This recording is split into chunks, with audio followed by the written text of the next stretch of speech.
আসসালামু আলাইকুম রহমতুল্লাহ বরকাতুহু। তে বন্ধুগণ, আশা করি আল্লাহ পাকের রহমতে সকলেই শহীদ সালামতা আছেন। তে কবি গাজী আক্কাসাল ইউটিউব চ্যানেল 017140885009 এর পক্ষ থেকে আপনাদের সকলের প্রতি রইল একান্ত আন্তরিক শুভেচ্ছা ভালোবাসা। তে বন্ধুগণ, এখন আপনাদের সামনে যে বয়ানটা রাখবার চেষ্টা করব, বয়ানটার নাম হলো শ্বাসকষ্টে হোমিওপ্যাথিক চিকিৎসা। কি? শ্বাসকষ্টে হোমিওপ্যাথিক চিকিৎসা। শ্বাসকষ্ট আপনারা বুঝতে পারতেছেন, দম ছাড়া যে কষ্ট, এটা বিভিন্ন কারণে হতে পারে। একটা হলো এমনিতেই একটা প্রকৃতিগত রোগ তার থাকতে পারে।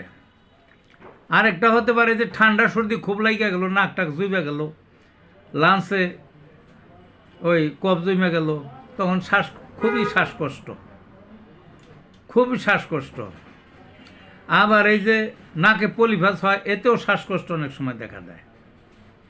তারপরে কি, ওই নিউমোনিয়া যাদের হয়, তারপরে বুকে কফ জমে,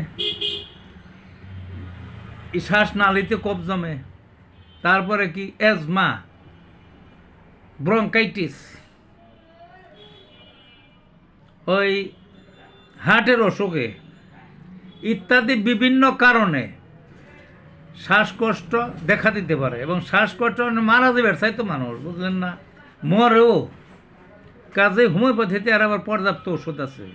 যেমন মন নয় তেমন শ্বাসকষ্ট হোক, ওষুধ অবশ্যই আছে এবং ভালো হয়ে যাবে। কি এন্টিমটার্ট একটা ওষুধ, বুঝলেন না, এন্টিমটার্ট। তারপরে কি, তারপরে হইল অ্যাপোসাইনাম, কুকা, কেলিয়াইড, coral, aralia, arsenic, acid hydro, crotalus, kali phos, এই সমস্ত ওষুধ সচরাচর ব্যবহার হয়। আরও বিভিন্ন ওষুধ আছে, তবে এগুলো সচরাচর ব্যবহার হয়। এবং যে কোনো প্রকার, যে কারণেই হোক, শ্বাসকষ্ট বৃদ্ধি পাইলে বা শ্বাসকষ্টের রোগ হোক, সমূলে নিপাত হয়ে যাবে হোমিওপ্যাথিকের চিকিৎসা। তে ভালো থাকুন বন্ধুগণ।